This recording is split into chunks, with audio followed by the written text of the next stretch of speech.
Hello and welcome back everyone to another session of capital budgeting.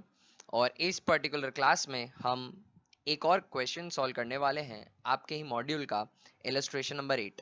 तो चलिए शुरू करते हैं। अभी तक जितने भी हमने क्वेश्चन किए उसमें नेट प्रेजेंट वैल्यू वगैरह निकालनी थी। ये क्वेश्चन तो नेट प्रेजेंट वैल्यू का ही है, बट लीक से थोड़ा हट के है। इसमें जो मिसिंग फिगर है वो कुछ अलग से दिया हुआ है। तो चलिए इस क्वेश्चन को सॉल्व करते हैं और देखते हैं इसमें क्या नया है। Electromatic Excellers Limited specialize in the manufacture of novel transistors. कुछ बनाता है ये. They have recently developed a technology to design a new radio transistor capable of being used as an emergency lamp also. कुछ नया transistor बनाया है इन्होंने, इसको बेसिकली आप इमरजेंसी लैम्प की तरह भी यूज कर सकते हो। इन्होंने नया चीज डेवलप करी है, ठीक है, अच्छी बात है। आगे बढ़ते हैं। They are quite confident of selling all the 8000 units that they would be making in a year. 8000 units ये सेल करने का प्रिडिक्ट कर रहे हैं। The capital equipment that would be required will cost 25 lakhs. तो 25 लाख रुपए की मशीन लगेगी इस नए तरीके के ट्रांजिस्टर को बनाने की, जिसमें इमरजेंसी लैंप भी है। It will have an economic life of 4 years। जो लाइफ है वो 4 साल की दे रखी है। No significant terminal salvage value, कोई भी सैल्वेज वैल्यू नहीं है। During the first 4 years promotional expenses are planned as under. देखिएगा, पहले 4 साल हमें लगेंगे। 4 साल बना रहे, 25 लाख की मशीन है, 4 साल की उसकी लाइफ है, 8000 यूनिट हर साल हम बेचेंगे, कोई सैल्वेज वैल्यू नहीं है। इन चारों ही सालों में हमें खर्चा करना है, एडवर्टीजमेंट भी करना है और अदर एक्सपेंसेस भी करने हैं। फर्स्ट ईयर में एडवर्टीजमेंट 1 लाख रुपीज का और अदर एक्सपेंसेस 50,000 के, टोटल 1,50,000। सेकेंड ईयर में 75 ईच, टोटल 1,50,000। थर्ड ईयर में 60,000 का एडवर्टीजमेंट, 90 के others, again total 1,50,000। Fourth year में एडवर्टीजमेंट 30 और अदर एक्सपेंसेस 1,20,000, अगेन टोटल 1,50,000। अच्छी बात यह है कि हर साल जो खर्चा हो रहा है उसकी टोटल 1,50,000 आ रही है, अदर और एडवर्टीजमेंट मिला के। यानी ये यूनिफॉर्म चल रहे हैं, हर साल 1,50,000 का एक्सपेक्ट किसी भी नाम से हो रहा हो, टोटल तो 150 है। तो ये यूनिफॉर्मली हर साल 1,50,000 का हो रहा है। ये बहुत ही क्रूशियल इंफॉर्मेशन है, इससे सोल्यूशन काफी इजी हो जाएगा। अगर ये नॉन यूनिफॉर्म होते तो बहुत कॉम्प्लिकेटेड हो जाता solution. Variable cost of production and selling expenses 250 per unit है। 8,000 यूनिट्स हम बनाएंगे, इंटू 250 कर दूंगा, पर यूनिट खर्चा आ जाएगा। आगे आगे देखिए क्या बोला हुआ है। Additional fixed operating cost incurred because of this new product are budgeted at 75,000 per year। तो 75,000 हर साल क्या लग जाएगा, operating cost, fixed operating cost और लग जाएगी।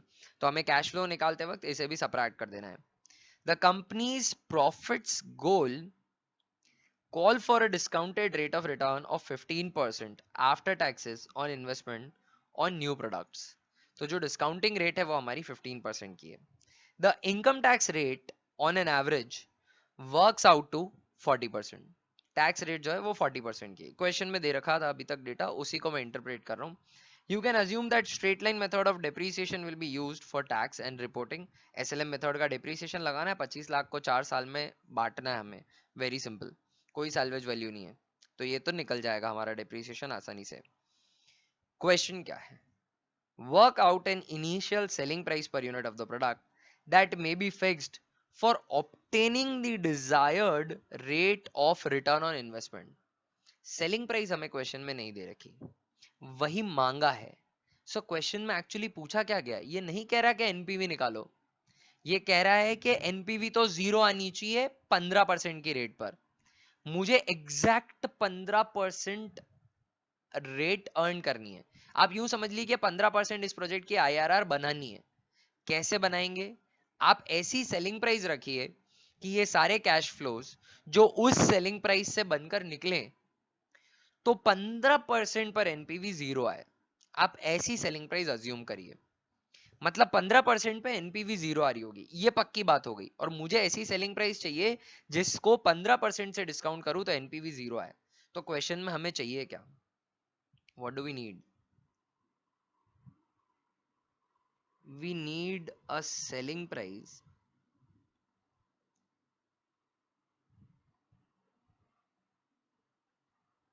at which net present value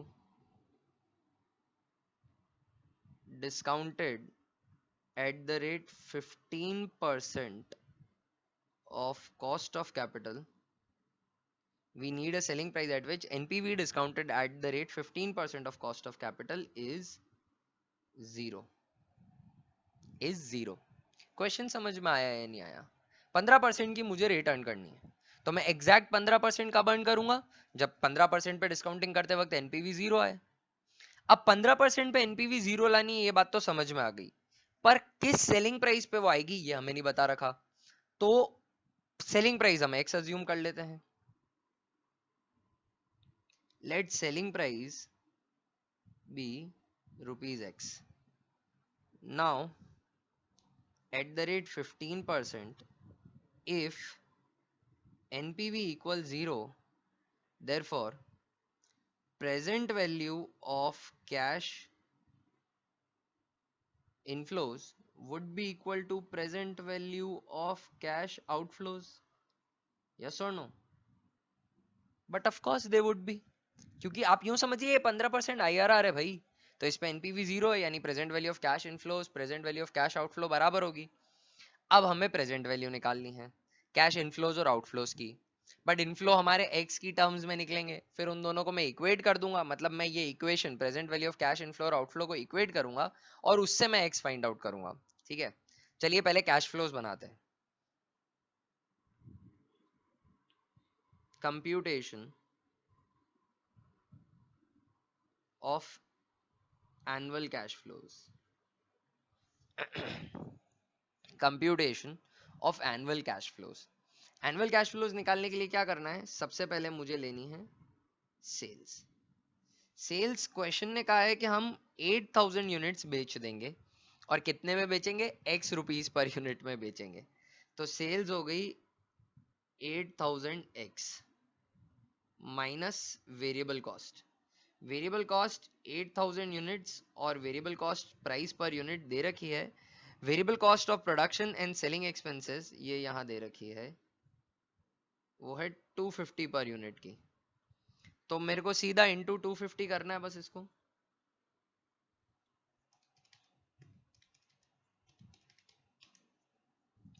So this is 20 lakh।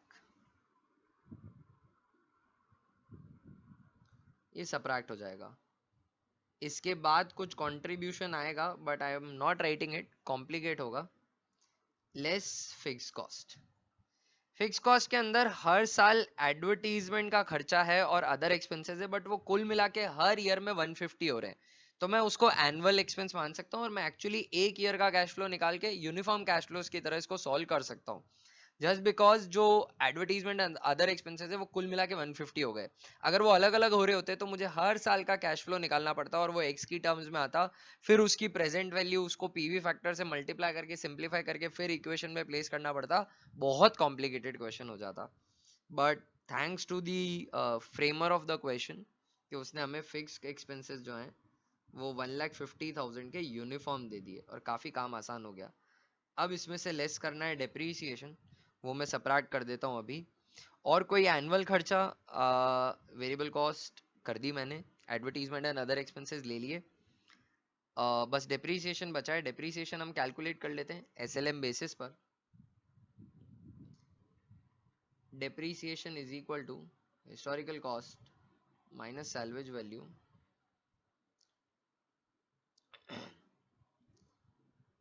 Upon life.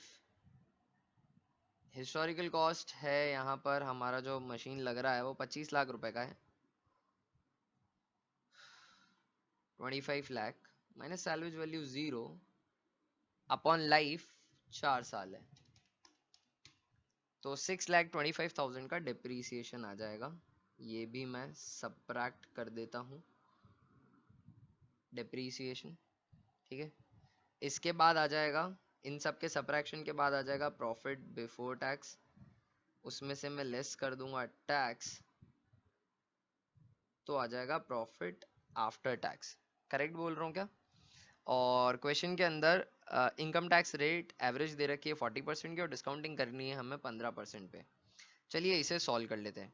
तो ये सारे ही खर्चे माइनस करने हैं, 20 लाख प्लस 1,50,000 प्लस 6,25,000। तो प्रॉफिट बिफोर टैक्स जो आएगा वो आ जाएगा 8,000x माइनस 27,75,000 आ जाएगा। टैक्स रेट जो है वो 40% की क्वेश्चन में दे रखी है, तो प्रॉफिट आफ्टर टैक्स जो होगा वो 60% पर आएगा। तो profit after tax I can say would be 60 upon 100 into that very equation profit before tax वाली 8,000x minus 27,75,000। सेम वो इक्वेशन है, प्रॉफिट आफ्टर टैक्स इसको इक्वेट कर भाई 40% का टैक्स लग रहा है तो 60% बचेगा, ठीक है ना। इसको सिंप्लीफाई कर देते हैं अब। 8,000 का 60% 4800x माइनस 27,75,000 सारे खर्चों का भी 60%, तो वो आ जाएगा 16,65,000। ये हमारे एनुअल कैश फ्लोज हैं, ये हो गए मेरे एनुअल कैश फ्लोज। करेक्ट है। कोई टर्मिनल कैश फ्लो हो रहा है क्या, सैल्वेज वगैरह है ही नहीं, जीरो है। सिर्फ एनुअल कैश फ्लोज हो रहे हैं और इनिशियल इन्वेस्टमेंट लग रहा है, इनिशियल इन्वेस्टमेंट लग रहा है 25 लाख रुपीस का, दैट इज इट, और कुछ है ही नहीं क्वेश्चन के अंदर। तो देखिएगा अब इसको कैसे सॉल्व करूंगा मैं। Present value of annual cash flows would be equal to present value of cash outflow at the rate 15%। 15% पे ही निकालना है ना, डिस्काउंटिंग 15% पे करनी है। अब एनुअल कैश फ्लोज ये रहे मेरे 4800 x माइनस 16,65,000, ये एनुअल कैश फ्लोज है, into annuity factor at the rate 15% for 5 years, no for 4 years, for 4 years should be equal to present value of cash outflow, और present value of cash outflow तो 25 लाख है, should be equal to 25 lakh, ठीक है। और 15% पर 4 साल का annuity factor हम निकाल सकते हैं, कैलकुलेटर पे निकाल लेते हैं। 1 divided by 1.15 is equal to m plus, दबाऊंगा 4 बार, 1 2 3 4, वो एन्युटी फैक्टर आ रहा है 2.8549। तो 4,800x minus 16,65,000 into 2.8549 is equal to 25 lakh. अब इसको सिंपली सॉल्व करना है, मैं 2.8549 को उस तरफ ले जा रहा हूं on the right hand side, तो 25 लाख डिवाइड हो जाएगा इससे 2.8549 से, तो वो आ रहा है 8,75,687, और यहाँ पे सिंपली है 4800x minus 16,65,000। Now x would be equal to 16,65,000 उधर जाके प्लस हो जाएगा, 4800 से डिवाइड हो जाएगा, प्लस 16,65,000 डिवाइडेड बाय 4800। तो जो सेलिंग प्राइस आ रही है वो आ रही है 529.31। so selling price should be rupees 529.31 to achieve IRR of 15%, है ना। अगर 15% चाहिए तो ये होनी चाहिए, कोई और परसेंटेज चाहिए तो वो रेट ढंग से बताता है, एन्युटी फैक्टर ढंग से बताता तो हम सॉल्व कर पाते।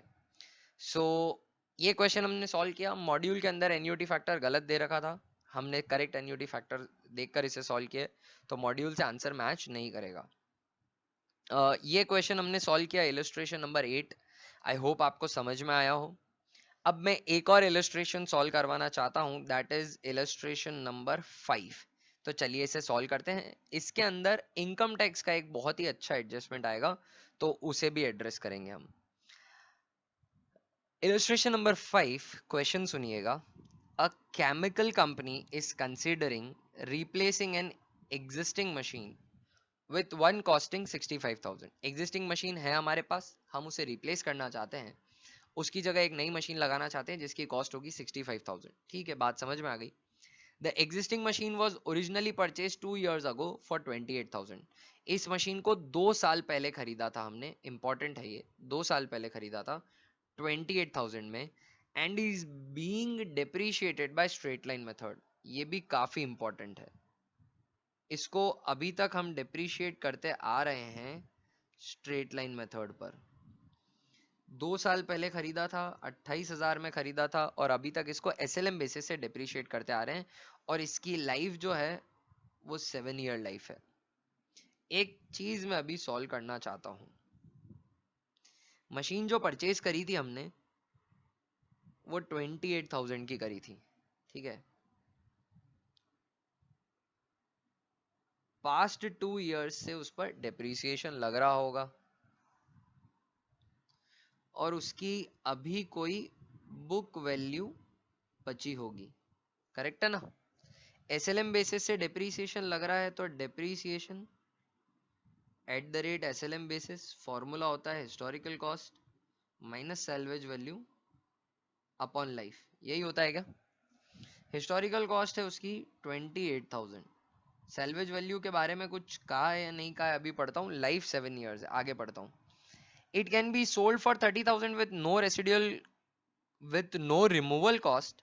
The new machine would cost 10,000 to install and would be depreciate over 5 years. The management believes that new machine would have a salvage value of 5,000 at the end of year 5.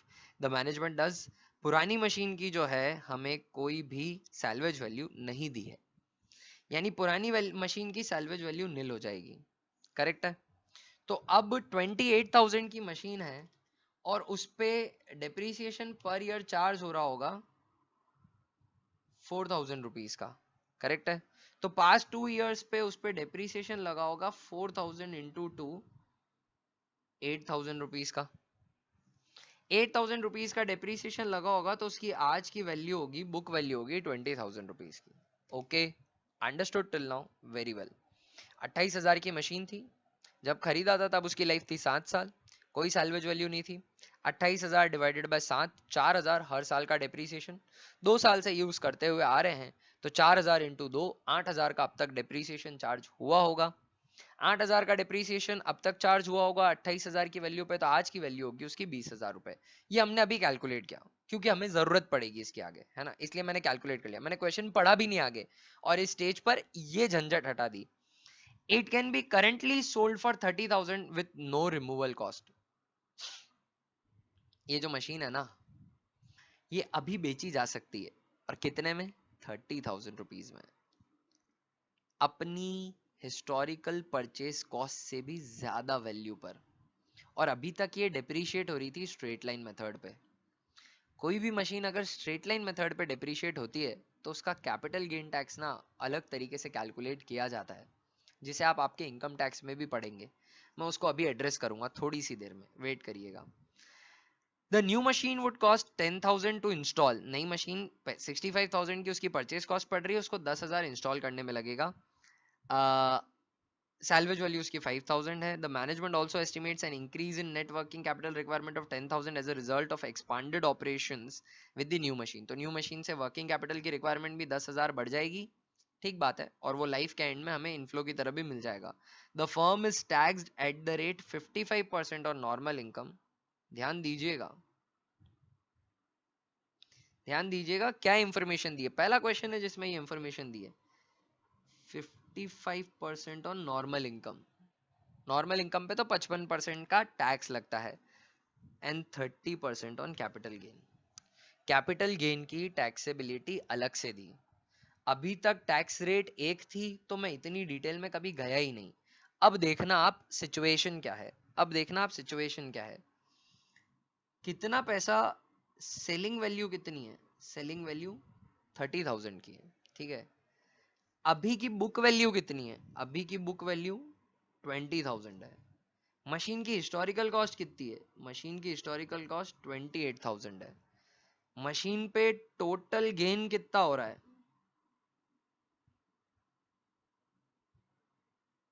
Total capital gain, total capital gain हो रहा है 10,000 का। मैं concept का नाम भी नहीं ले रहा, मैं पहले कॉन्सेप्ट एक्सप्लेन कर रहा हूँ, ठीक है ना। कॉन्सेप्ट का नाम तो ले ही नहीं रहा। आप एक चीज समझिएगा, आपने पिछले सालों में अपनी इनकम में से,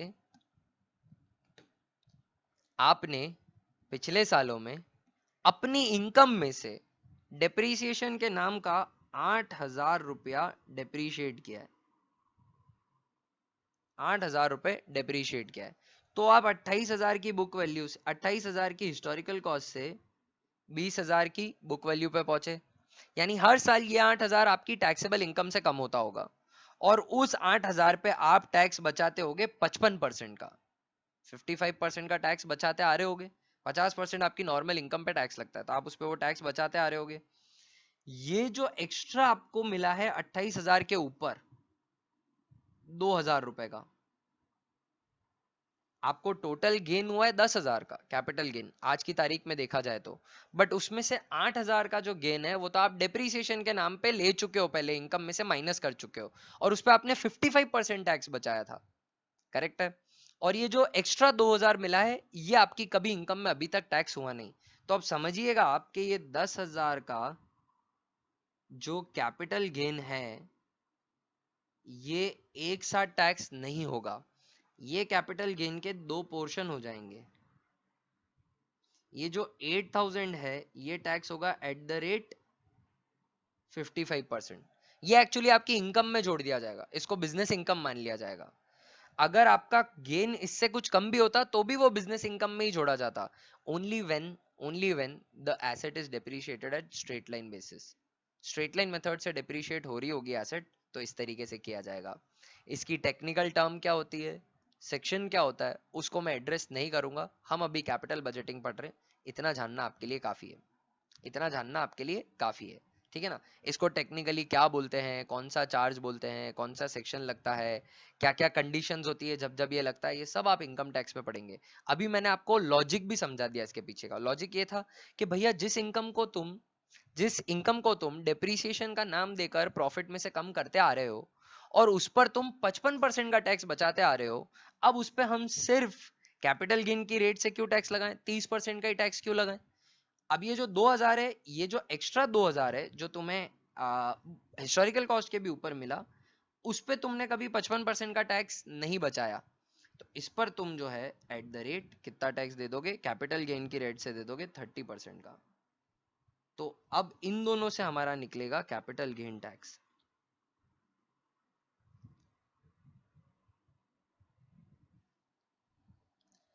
8,000 पे तो 55% का 4,400, और 2,000 पे 30% का 600।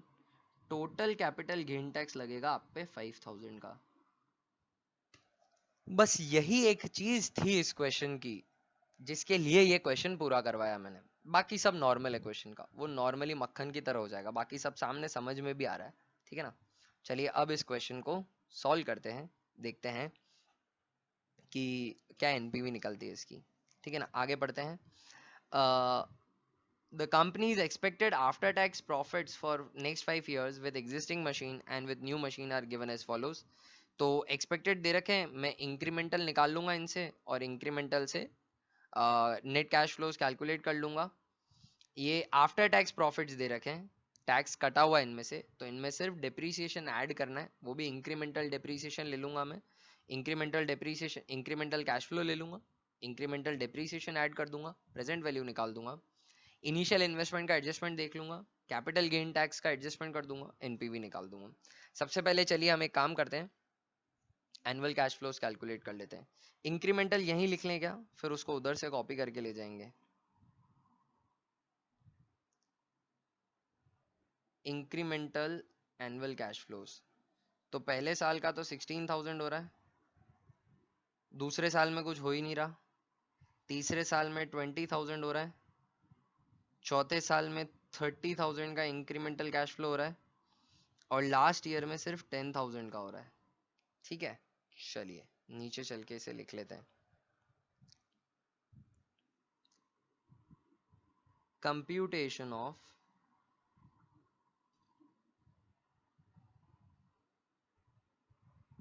एनुअल कैश फ्लोज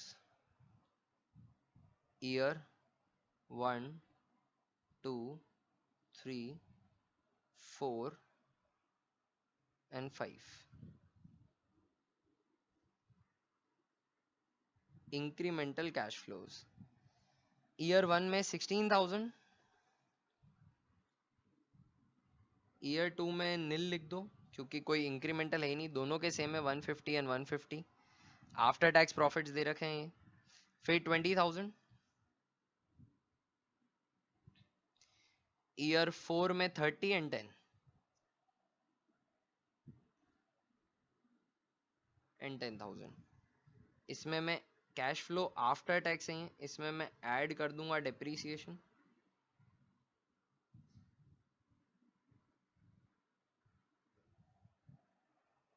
तो एनुअल कैश फ्लोज बन जाएंगे ये। डेप्रीसिएशन निकालना पड़ेगा दोनों मशीन्स का, तो डेप्रीसिएशन न्यू का और डेप्रीसिएशन ओल्ड का। देखिए न्यू मशीन का डेप्रीसिएशन निकालते हैं, हमें डेटा दे रखा है, वो न्यू मशीन जो है वो है 65 प्लस 10 75 की, और उसकी सैल्वेज वैल्यू है 5,000 की, 5 साल की लाइफ है। तो 75,000 की उसकी हिस्टोरिकल कॉस्ट हो जाएगी। 75,000 कैसे हो रही है समझ में आया ना? वो मशीन जो है वो 65,000 की उसकी हिस्टोरिकल कॉस्ट है, 10,000 की उसकी इंस्टॉलेशन कॉस्ट है, तो 75 हो गई, और ये 5,000 की उसकी सैल्वेज वैल्यू भी दे रखी है। तो 65 plus 10 75, 75 minus 5 upon 5 minus salvage value upon life. 75,000 minus 5,000 divided by 5 की लाइफ, तो 14,000 का तो नई मशीन का डिप्रीसिएशन। पुरानी जो मशीन थी मेरी वो 28,000 की थी और 7 इयर्स उसकी लाइफ थी, तो 4,000 का डिप्रीसिएशन उसका भी निकल रहा होगा हर साल, वो हमने चेक भी किया अभी, है ना। 4,000 का डिप्रीसिएशन ऑलरेडी निकाल रखा है ऊपर, तो यहाँ सीधा 4,000 ले लेता हूँ। तो इंक्रीमेंटल डिप्रीसिएशन जो है वो है 10,000 रुपए का, वो हर ईयर के प्रॉफिट आफ्टर टैक्स में मैं ऐड कर देता हूँ। तो एनुअल कैश फ्लोज आ जाएंगे 26,000, 10,000, 30,000, 40,000 एंड 20,000। ये मेरे एनुअल कैश फ्लोज हो गए, ठीक है ना। अब मुझे क्या करना है, अब मुझे इनकी प्रेजेंट वैल्यू निकालनी है। Present value of annual cash flows is equal to, कोई टर्मिनल कैश फ्लो है क्या? जी है। नई मशीन की सैलवेज मिलेगी, उसको अलग से जोड़ दूंगा।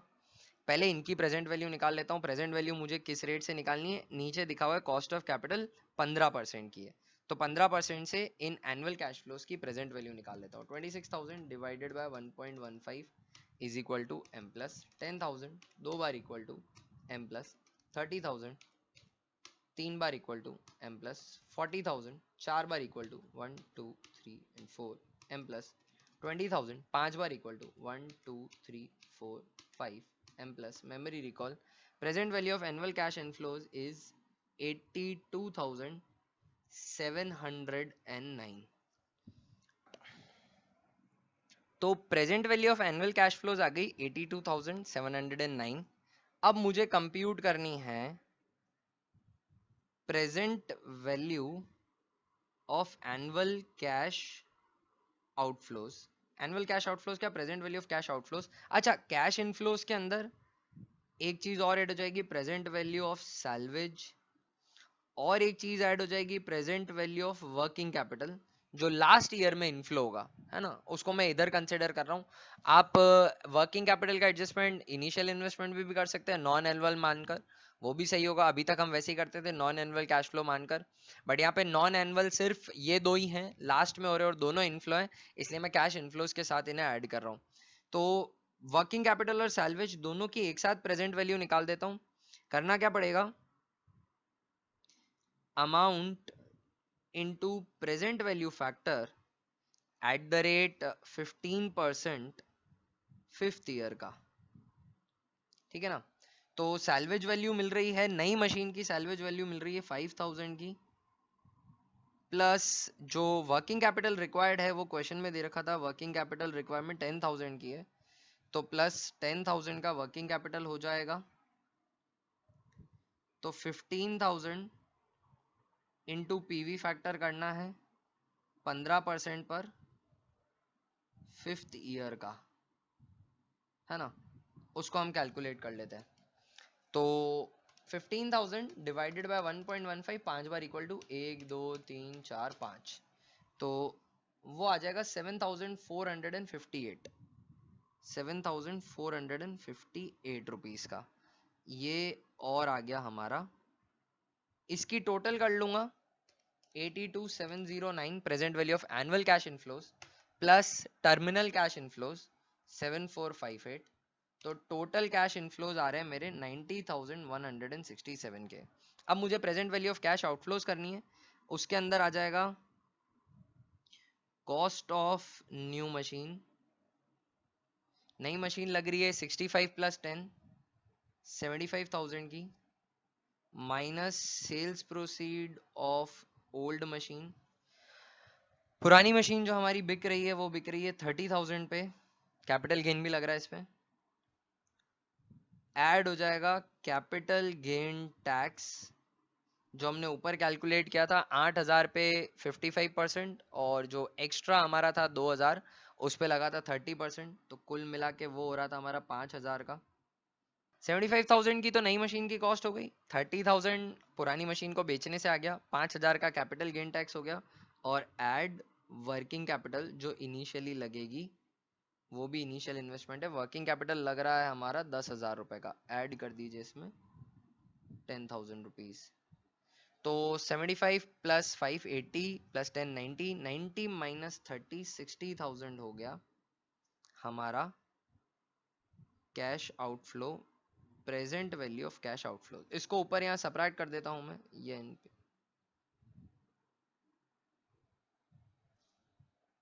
एडिट,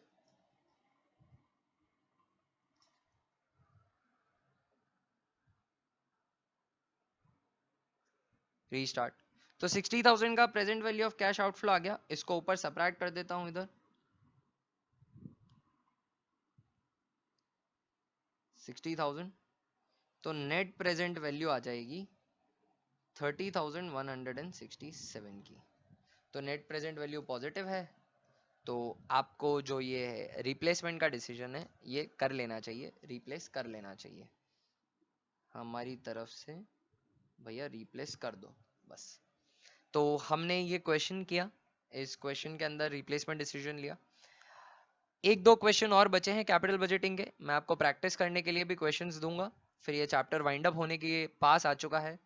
आपको अच्छे से प्रैक्टिस करनी है सारे मॉड्यूल्स के क्वेश्चन की, जो क्वेश्चन मैंने करवाए हैं अलग से उनकी भी, और जो होमवर्क के लिए मैं असाइनमेंट्स में क्वेश्चन दूंगा उनकी भी अच्छे से प्रैक्टिस करिएगा। कोई भी डाउट है इस चैप्टर में आप ज़रूर मुझसे पूछ सकते हैं। अगली क्लास में मिलते हैं और कुछ नया सीखने के लिए, तब तक के लिए बाय। मैं विश करता हूँ आपका आज का दिन बहुत ही बढ़िया निकले, मज़े करो, चिंता मत करो किसी भी चीज़ की, बी पॉजिटिव, सब अच्छा होगा। बाय दोस्तों।